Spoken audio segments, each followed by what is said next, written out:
Hi guys, so I am back with another video and जैसे कि इस video का टाइटल है रिच डैड पुअर डैड के बारे में 5 जो चीजें मैंने बहुत सीखी हैं और जो मुझे काफी अच्छी लगी हैं। वीडियो को एंड तक देखिए और ये चीजों को अप्लाई कीजिए अपने लाइफ में, बिकॉज ये सब चीजें बहुत काम आती हैं और ये हमारे घर में एक्चुअली बातें होती नहीं है, तो ये बहुत इंपॉर्टेंट है एक्चुअली साइकोलॉजी समझना। पहला पॉइंट ये है कि how can I afford it.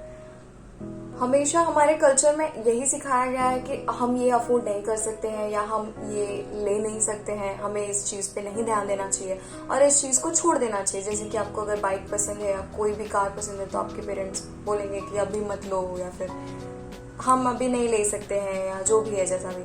और रिच क्लास फैमिली में उन्हें वो बताया जाता है कि वो कैसे उस चीजों को अफोर्ड कर सकते हैं, कैसे उस चीजों को पा सकते हैं। तो ये चीज बहुत बड़ा डिफरेंस क्रिएट करती है, क्योंकि हमें एक जगह पे बताया जाता है हमारे मिडिल क्लास फैमिली में कि हम उसे अफोर्ड ही नहीं कर सकते हैं, मतलब उसमें कोई गुंजाइश ही नहीं है कि हम उस चीज तक पहुंच सकते हैं, और वहां पे वो पहुंचाने का रास्ता ढूंढने के लिए बोला जाता है। तो ये एक बहुत बड़ा मेजर इम्पैक्ट होता है हमारे लाइफ। तो सेकेंड पॉइंट ये है कि our net worth should be more, जिसका मतलब ये है कि हमारे पास हमारे एसेट ज्यादा होने चाहिए एज कम्पेयर टू लाइबिलिटीज। तो एसेट का मतलब ये है कि जिससे आपको रिटर्न्स आ सकता है, जैसे कि एक दुकान, या फिर आपने कोई जगह रेंट पे दी है, या फिर आपके पास कैश है और आपने कहीं इन्वेस्टमेंट की है, वो आपका एसेट हो जाता है। तो उसको आपको बढ़ाना चाहिए। और आपकी लायबिलिटी है, जो जैसे कि कार एक लायबिलिटी है और लोग समझते हैं कि वो एसेट है, पर कार उसका वैल्यू जो है साल दर साल कम होते जाता है। तो ऐसी चीजों में ना इन्वेस्ट करके हमें एसेट्स पे इन्वेस्ट करना चाहिए। हमारा नेटवर्थ ज्यादा हमें बढ़ाने की कोशिश करनी चाहिए, ना कि हमारी लायबिलिटीज। तो थर्ड पॉइंट ये है कि रिस्क इज इम्पोर्टेंट।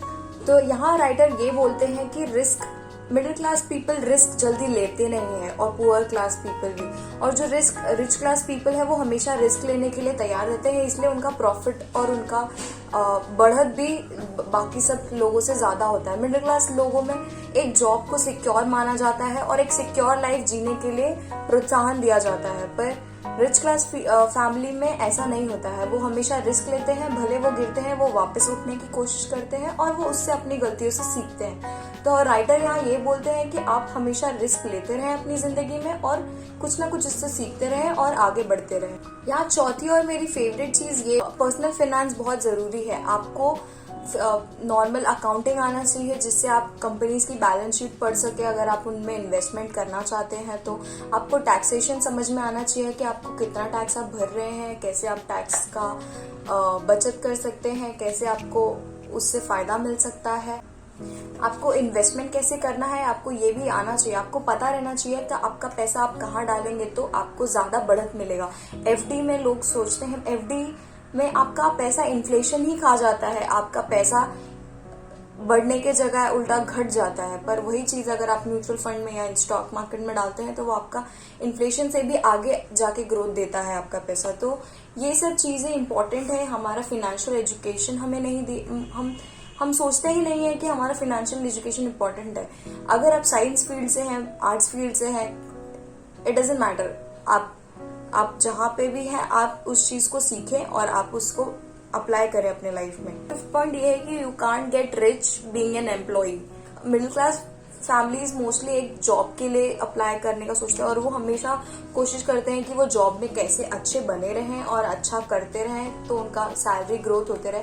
पर वो कभी रिस्क लेके एक बिजनेस सेटअप नहीं करना चाहते हैं। वो हमेशा यही सोचते हैं कि बिजनेस अगर डूब गया तो, क्योंकि जॉब में आपको एक सिक्योर लाइफ मिलता है वहाँ और बिजनेस में नहीं मिलता है, तो लोग बिजनेस के लिए नहीं जाते हैं। तो रॉबर्ट कियोसाकी ये बोलते हैं कि आप अगर एक एम्प्लॉई बन के रहेंगे पूरा जीवन तो आप कभी भी अमीर नहीं हो सकते हैं। आप अमीर हो सकते हैं अगर आप सुंदर पिचाई हैं तो, उस लेवल पे हैं तो, पर उस लेवल पे हर एक इंसान, हर एक एम्प्लॉय नहीं पहुंच पाता है। तो इसके वजह से हमें रिस्क लेने की कैपेसिटी हमारी बढ़ानी चाहिए। सबसे ज्यादा जो मुझे बात पसंद आई इस बुक के बारे में, उसमें ये था कि उन्होंने हमारे सोसाइटी को 3 लेवल्स में डिवाइड किया है, poor class, middle class and rich class. तो पुअर क्लास वो बोलते हैं कि वो एसेट्स कभी जमा ही नहीं कर पाते हैं, क्योंकि उनके पास उतने पैसे ही नहीं होते। मिडिल क्लास और रिच क्लास के पास इतने पैसे होते हैं कि वो बार बार एसेट्स खरीदते रहते हैं और वो एसेट्स ही उनको कुछ ना कुछ फायदा देके उनका और एसेट्स बढ़ाती रहती हैं। उनके पैसे उनके लिए पैसे बनाते हैं, ना कि वो पैसों के पीछे भागते हैं। और मिडिल क्लास फैमिलीज पैसों के पीछे भागती है और हम ऐसे एसेट्स में इन्वेस्ट करते हैं जो हमको लगता है एसेट है बट वो एक्चुअली लाइबिलिटी होती है, जैसे कि गाड़ी, जैसे कि आपका घर।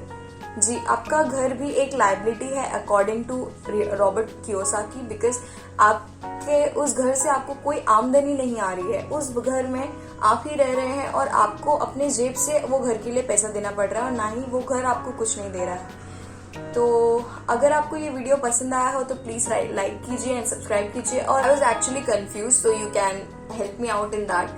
So whether I should speak in English or I should speak in Hindi, because I am comfortable with both, but I am not understanding the kind of what my audience wants me to do. So I hope you can help me out with that little thing.